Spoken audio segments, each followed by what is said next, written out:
गधा टीवी। एक गांव में रामू नाम का एक आदमी चिट फंड चलाता था। उसका एक जिगरी दोस्त था जिसका नाम था भानु, और दोनों में बड़ी पक्की दोस्ती थी। रामू की एक लवर थी जिसका नाम था सोनी, और वो बड़ी लालची थी। हे डार्लिंग, देखो ना मेरी चेन कैसे घिस गई है और टूट भी गई है। डार्लिंग, इसमें थोड़ा और सोना डाल के नई चेन बनवा दो ना। अरे जाने मन, तेरे लिए कुछ भी करूँगा, ला मुझे दे। सच्ची? तुम कितने अच्छे हो। वो सब तो ठीक है, पर ये बताओ तुम्हारे चिट्ठी का धंधा कैसे चल रहा है? हाँ, ठीक ठाक चल रहा है और अभी अभी बढ़ रहा है। अच्छा ठीक है, मुझे ऑफिस के लिए लेट हो रहा है, मैं चलती हूँ डार्लिंग। ठीक है, जाओ, कल इसी वक्त यहीं मिलेंगे। ठीक है, कहकर वो वहाँ से चली गई। सोनी के जाते ही रामू को भानु का फोन कॉल आया। रामू ने फोन उठा के कहा, हाँ बोल। कहाँ है रे? फटाफट काका के चाय दुकान पे आजा। हाँ ठीक है, मैं आ रहा हूँ। हाँ बोल, क्या हुआ? फटाफट आने को कहा। बताता हूँ, पर तेरे हाथ में क्या है? ये? अरे ये तो सोनी का चेन है, टूट गया है, उसने कहा थोड़ा बनवा के दो। तू उसके प्यार में अंधा हो गया है, पर वो सही लड़की नहीं है। पैसों के लिए तेरा इस्तेमाल कर रही है। क्यों रे, हम दोनों में फूट डालने की कोशिश कर रहा है तू? अरे नहीं, मैं तो तेरा भलाई का सोच रहा हूँ। चल, मैं क्या नहीं समझता? तेरा लवर कोई है नहीं, इसलिए मुझ पे जलता है। सुन रामू, मेरा बात मान के चलेगा तो सुधर जाएगा। मैं तेरा बचपन का दोस्त हूँ, तेरा बुरा नहीं चाहता। हाँ, बहुत बोल लिया तूने बस। एक हफ्ते बाद रामू और सोनी कॉफी शॉप में बैठ के बातें कर रहे थे। क्या हुआ सोना, 2 दिन से इतनी डल दिख रही हो? घर की परेशानियाँ तंग कर रही हैं मुझे। अरे मुझे बताओ ना, हुआ क्या? अब क्या बताऊं? हर घर की कहानी, पैसों की तंगी लगी रहती है। वैसे ये बताओ, तुम्हारे पास कितने लोग पैसे जमा करते हैं? करीब 100 लोग हैं। महीने भर में कितने पैसे जमा होते हैं? महीने भर में मैं 50 लाख जमा करता हूँ और मुझे 1 लाख कमीशन मिलता है। चाहे मुझे कोई बुरा भला कह ले, तुम्हारे भलाई के लिए और हमारे भविष्य के लिए एक बात बताती हूँ, सुन लो। चिटफंड के जमा पैसे लेकर कहीं दूर भाग चलते हैं और आराम से जीते हैं। बिना पैसों की तो जिंदगी हराम हो जाती है, मेरी बात मानो। पर मैं तो महीने में लाख रुपए कमाता ही हूँ, उससे तो जिंदगी आराम से कट सकती है। उस लाख का अगर तुम्हें 50 लाख बनाने हैं तो 4 साल लग जाएंगे। और अगर मेरी बात मानोगे ना, एक बार में 50 लाख पे हाथ मार लोगे। उन पैसों से कोई व्यापार खड़ा कर लो तो आराम से जी सकेंगे, सेटल हो जाएंगे। हाँ, मेरे बारे में और हमारे भविष्य के बारे में तुम बहुत सोच रही हो। जैसे तुम कहो, बस 2 दिन में सारे पैसे जमा हो जाएंगे। उसके बाद तुम और मैं कहीं दूर भाग चलेंगे। तो फिर मैं तैयारियां कर लेती हूँ।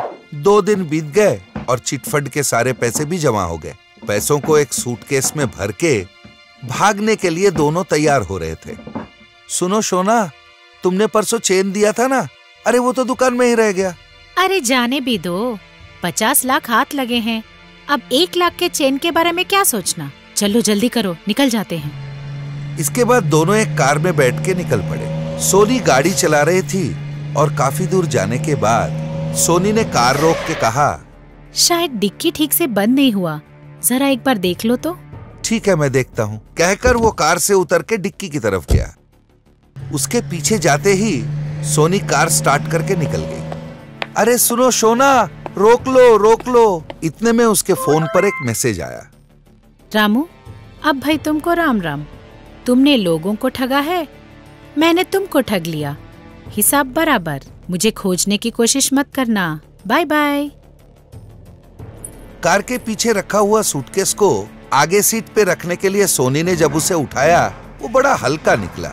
उसे शक हुआ तो उसने सूटकेस खोल के देखा तो सूटकेस खाली मिला, सिर्फ उसमें एक चिट्ठी रखा हुआ था। ये देखकर सोनी हक्का बक्का रह गई। उसने चिट्ठी खोल के पढ़ा, मेरा दोस्त तुम्हारे बारे में बोलता ही रहा, पर मैं नहीं माना। पर उस दिन तुमने जब कहा कि पैसे लेके भाग चलते हैं, उस दिन तुम्हारे बारे में मैं सब कुछ समझ गया, इसलिए मैंने सूटकेस बदल दी। अब सच में तुमको मेरा राम राम। इतने दिनों से मैं अंधा बन के तुम्हारा भरोसा कर रहा था। तुमने छोड़ दिया ना वो सोने का चेन, उसे मैं अपने पास रख लेता हूँ। Bye bye.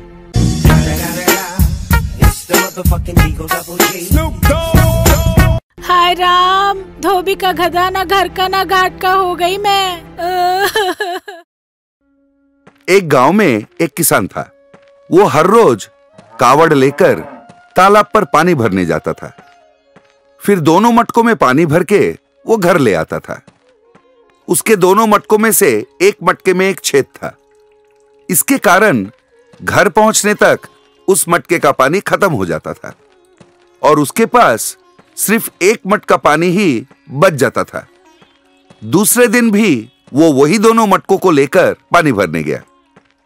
वापस लौटते वक्त बिना छेद वाले मटके ने बोला, एकदम बेकार हो, जब देखो तब टपकते रहते हो।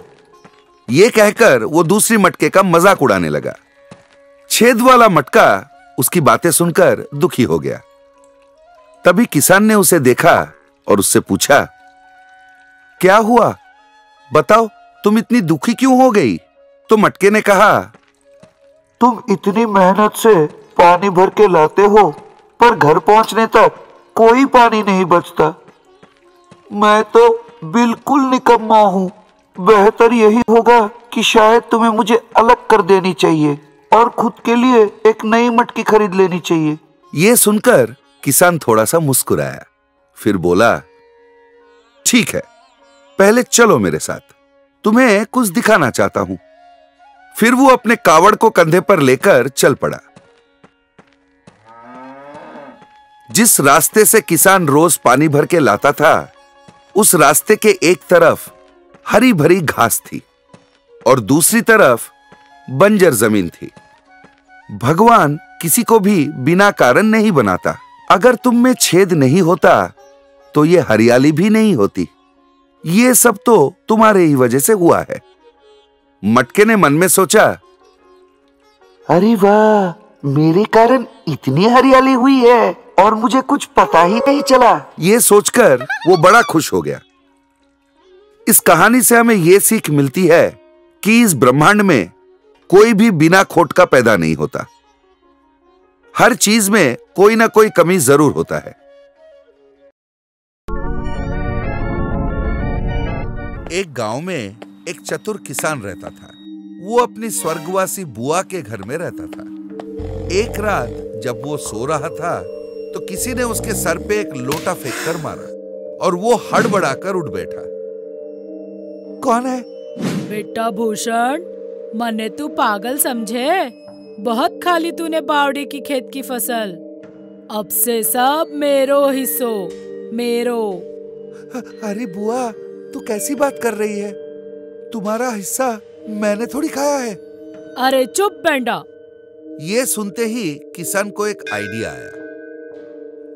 ठीक है बुआ, इस बार मैं जो भी फसल उगाऊं, जमीन का ऊपर का हिस्सा तुम्हारा और जमीन के नीचे का हिस्सा मेरा। ठीक है छोरा। इसके बाद भूषण ने मूंगफली का फसल उगाया। ये ले बुआ, तेरे हिस्से की फसल। तूने मारे साथ धोखा किया छोरे। अगली बार मैं नीचे का हिस्सा लूंगी। ठीक है बुआ, तुम्हारी खुशी में ही मेरी खुशी है। इस बार किसान ने मक्के की फसल लगाई। भूषण, मैंने पूरे खेत खोद दियो, तूने फिर गड़बड़ करी। घास फूस के अलावा कुछ न मिला मारे। तो इस बार बीच की फसल मैं रखूंगी, ऊपर और नीचे की फसल तू रख लेना। अरे बुआ, हर बार इतनी नाटक क्यों करती हो? ठीक है, इस बार तुम्हारे हिस्से में जो आएगा ना, चुपचाप उसे लेकर चली जाना, नहीं तो मैं खेती करना ही छोड़ दूंगा। तुम्हें शर्त मंजूर है तो बोलो। शर्त मंजूर है। आजा बुआ, ले ले तेरा ये बीच का फसल का हिस्सा। भूषण, तन्ने तो मारे साथ बड़ा खेल खेलियो। सांवरिया सेठ तन्ने माफ न करेंगे। इस सब के बाद बुआ वहां से चली गई और फिर कभी बुआ का भूत भूषण को तंग करने नहीं आया। इस तरह के कई और मनोरंजक और ज्ञानवर्धक कहानियों के लिए बने रहिए हमारे साथ।